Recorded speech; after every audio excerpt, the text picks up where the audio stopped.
हिम्मत सिंह नाम का एक लड़का दीवार में सीढ़ी लगाकर अपने ही घर में उतरता है। फिर वो एक कमरे में पहुंचता है जहां उसके पिता सो रहे होते हैं।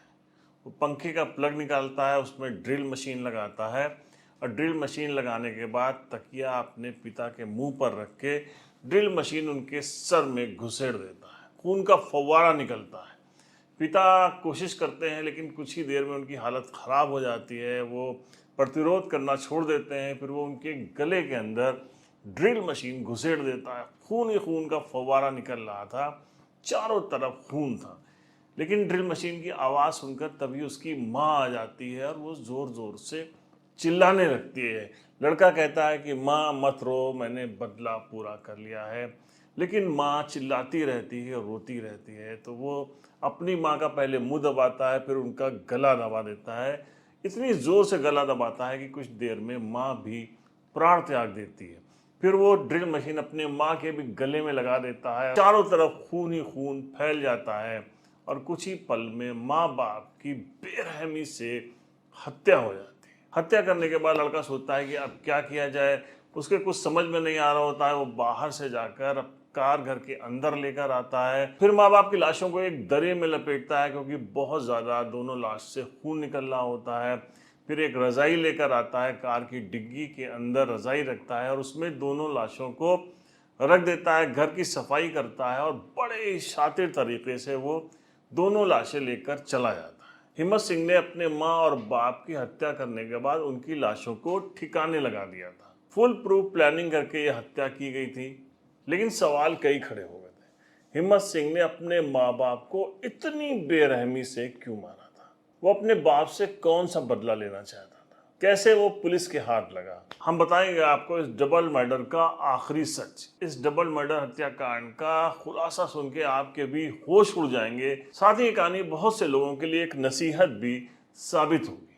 तो देखते रहिए अंत तक हमारा खास कार्यक्रम आखिरी सच। हरियाणा का करनाल और यहाँ का एक गांव है कमालपुर। कमालपुर में महेंद्र सिंह का मकान है। इस मकान के बाहर 13 से 15 मार्च 3 दिन लगातार ताला लटका हुआ था। तो पड़ोसियों को कुछ शंका हुई। उन्होंने कहा कि ऐसा कभी नहीं होता था कि 3 दिन ये घर बंद रहे। पड़ोस के कुछ बच्चों ने दीवार से चढ़कर अंदर झांका तो उनको कई जगह पर खून के धब्बे नजर आए।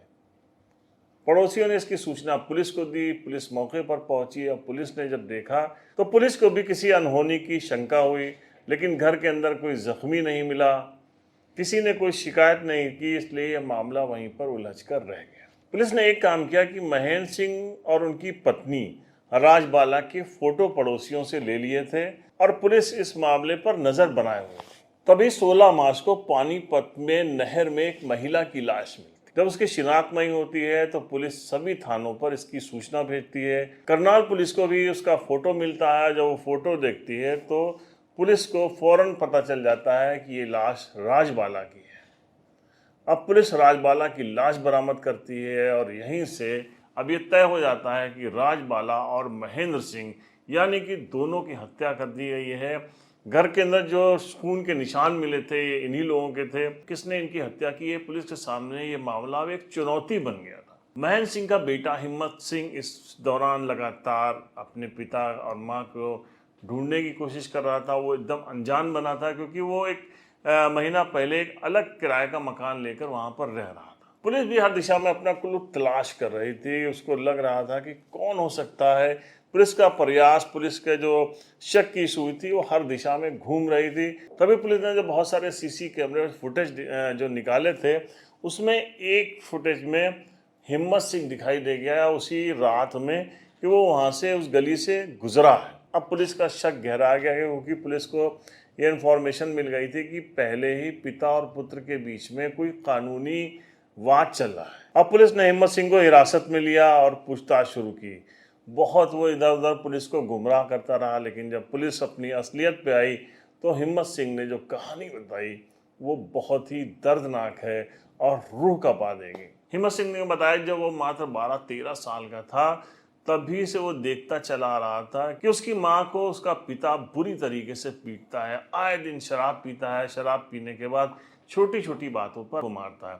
जब सिर्फ 13 साल का था तो अपनी माँ को मारते समय हिम्मत सिंह ने विरोध किया था, थोड़ी हिम्मत दिखाई। उसने अपने पिता से कहा कि पिताजी आप ये गलत करते हो, माँ इतनी मेहनत करती हैं और आपका पूरा ख्याल रखती हैं, फिर भी आप माँ को मारते हो। तो फिर बाप ने हिम्मत की बहुत बुरी तरीके से पिटाई की थी। उसके बाद से तो वो कभी हिम्मत से सही बात ही नहीं करते थे। ज़रा सी कोई बात होती थी माँ के साथ वो हिम्मत को भी मारता रहता था। हिम्मत सिंह के अंदर इस बात को लेकर गुस्सा भरा हुआ था। कुछ साल पहले वो घर छोड़कर दिल्ली चला गया, वहाँ रहकर वो मेहनत मजदूरी करने लगा, लेकिन वहाँ रहकर उसकी बहुत ज़्यादा कमाई नहीं हुई, तो वो वापस फिर करनाल आ गया। और जब करनाल आया तो पिता से फिर पटरी नहीं खा रही थी। इस बीच हिम्मत टैक्सी ड्राइवर बन गया और टैक्सी चलाने लगा, जिससे उसकी थोड़ी बहुत कमाई होने लगी। अब इसी बीच से हिम्मत की पानीपत से शादी हो जाती है, वो एक लड़की से शादी कर लेता है। एक दिन हिम्मत की पत्नी कहती है कि मुझे पिताजी की जो नज़रें हैं वो अच्छी नहीं लगती हैं, वो मुझे बहुत गलत तरीके से छूते हैं। इस पर जब हिम्मत ने कुछ कहा तो बाप ने फिर लाठी उठा ली और बेटे को मारा।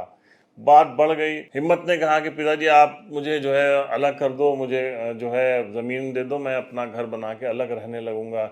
पिता ने कहा कि तुम इस तरीके के मेरे ऊपर आरोप लगाते हो, तुम मुझसे बदतमीजी करते हो, मैं अपनी जायदाद से एक फूटी कौड़ी भी तुमको नहीं दूंगा। इसको लेके दोनों में मुकदमेबाजी हो गई। 13 मार्च को दिन में अदालत में दोनों मिले थे। वहाँ पर लड़के ने फिर कहा कि पिताजी आप गलत कर रहे हो, ये सही नहीं है। लेकिन बाप ने कहा कि नहीं, मैं लिख दूंगा कि हमारी प्रॉपर्टी में से एक भी हिस्सा तुमको कुछ भी नहीं मिलेगा। अब इसने हिम्मत बहुत नाराज़ हो गया। उसने तय कर लिया कि वो अपने पिता को रास्ते से हटा देगा। हिम्मत सिंह एक स्कूल से भी जुड़ा हुआ था जहाँ के बच्चों को वो छोड़ने जाता था।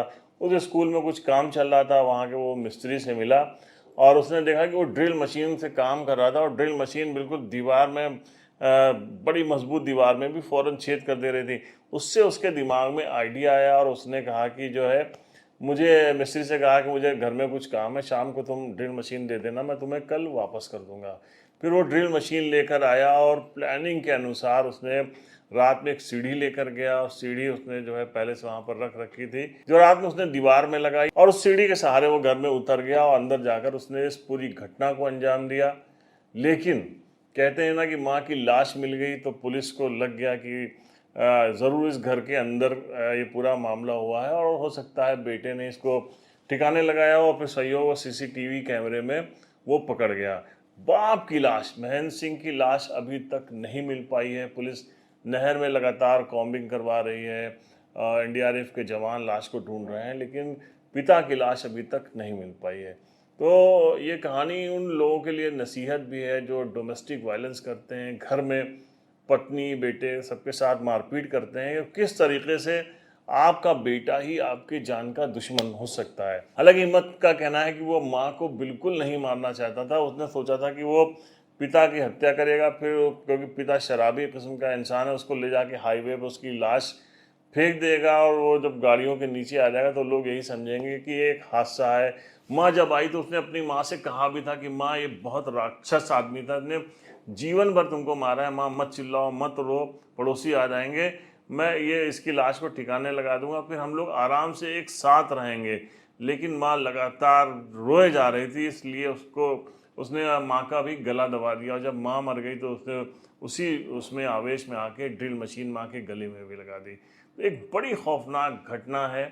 एक लड़का जिसकी कभी नीयत नहीं रही होगी पिता की हत्या करने की, फिर माँ की भी हत्या करने की, लेकिन जब इस टाइप की डोमेस्टिक वायलेंस होता है जिस परिवार में, फिर वहाँ बहुत कभी कभी बहुत बड़ी अनहोनी सुनने को भी मिलती है। तो ये थी आज की कहानी। क्राइम स्टोरी सुनाने के पीछे हमारा मकसद सिर्फ और सिर्फ आपको सतर्क करना है। मिलते हैं नेक्स्ट एपिसोड में एक नई क्राइम स्टोरी के साथ, तब तक के लिए जय हिंद।